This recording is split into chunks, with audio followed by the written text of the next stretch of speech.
இன்னைக்கு நம்ம என்ன பார்க்க போறோம் சொல்லி பார்த்தோம்னா, சுவாமிக்கு மற்ற பழங்களை விட வாழைப்பழங்கள் அதிகமாக நெய்வேத்தியம் செய்யப்படுகிறது.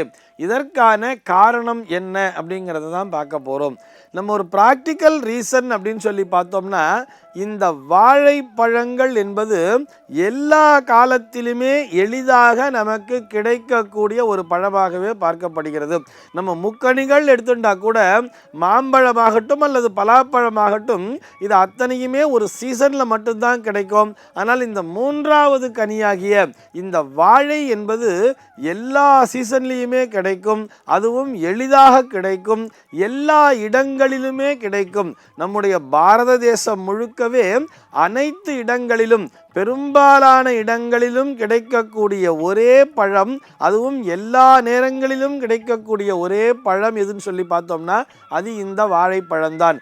அந்த மாதிரி ஈஸியாக கிடைக்கிறதுனால தான் இதை நம்ம நைவேத்தியம் பண்ணுறோமா அப்படின்னு சொல்லி பார்த்தா அதற்கு பின்னாடி என்ன ஒரு தத்துவம் இருக்குது அப்படின்னு சொல்லி பார்த்தோம்னா, இந்த வாழைப்பழம் என்கின்ற இந்த ஒரு பழம் மட்டும்தான் எச்சில் படாதது அப்படின்னு சொல்கிறார். சார், எச்சில் படாததுன்னா எங்களுக்கு புரியல அப்படின்னு சொல்லி கேட்டால், ஒரு மாம்பழத்தை என்ன பண்ணுறோம், நம்ம சாப்பிட்டுட்டு அந்த சாப்பிட்ட மிச்சம் அந்த கொட்டை இருக்கும் அல்லவா, அதை தூக்கி போட்டோம்னா அதிலிருந்து மீண்டும் ஒரு மரமானது விளைந்து வருகிறது.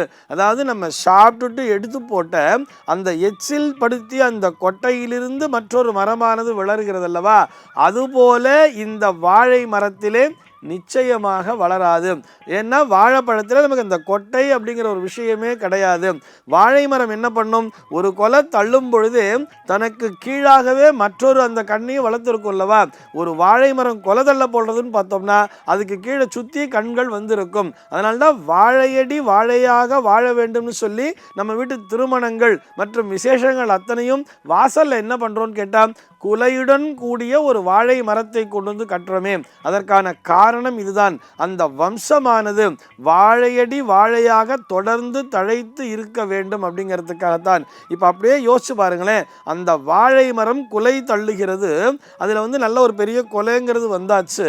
அது தள்ளி அந்த மரம் தன்னுடைய ஆயுளை முடித்து கொள்வதற்கு முன்னதாகவே தன்னுடைய வம்சத்திலிருந்து அடுத்த ஒரு பர்சனை ரெடி பண்ணுறது இல்லையா, அடுத்து இன்னொருத்தர் தயாராகிறார். அந்த மரமானது ரெடியாகி வந்த பிற்பாடுதான் இந்த மரமானது சாய்ந்து விடுகிறது.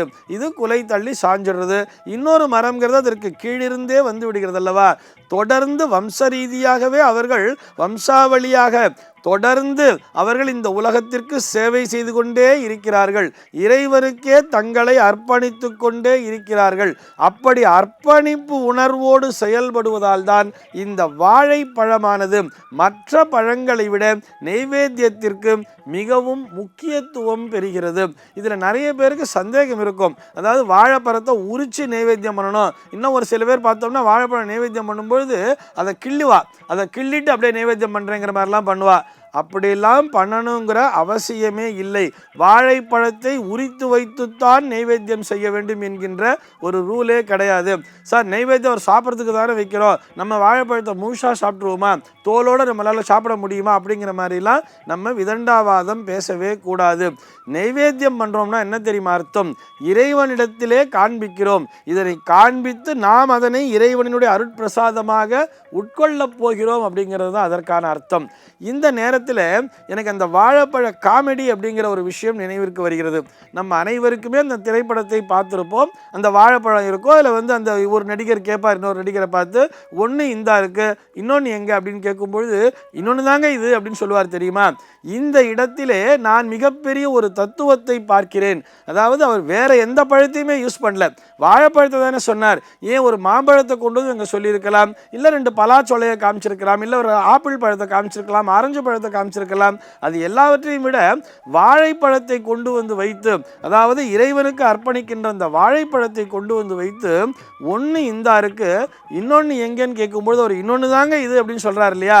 அதில் என்ன தத்துவம் அப்படின்னு சொல்லி பார்த்தோம்னா, இந்த ஜீவாத்மா ஆனது இந்த அந்தராத்மாவை பார்த்து இன்னொன்று எங்க, அந்தராத்மா நீ இருக்க, இன்னொன்று எங்கன்னு கேட்கும்பொழுது இந்த அந்தராத்மாவிற்குள்ளாகவே அந்த பரமாத்மாவும் இருக்கிறார், இன்னொன்று தாங்க இது, அதுதாங்க பரமாத்மா பரமாத்மா அப்படின்னு சொல்ற மாதிரியான ஒரு உயர்ந்த தத்துவத்தையே நம்ம அந்த வாழைப்பழ நகைச்சுவையிலே பார்த்து கொண்டிருக்கிறோம். ஆக இந்த வாழைப்பழத்திற்கும் ஆன்மீகத்திற்கும் நெருங்கிய தொடர்பு என்பது உண்டு. மற்ற பழங்களை விட வாழைப்பழம் என்பது இறைவனுடைய நைவேத்தியங்களிலே மிகவும் முக்கியத்துவம் பெறுகிறது. சர்வே ஜனாஹ சுகினோ பவந்து.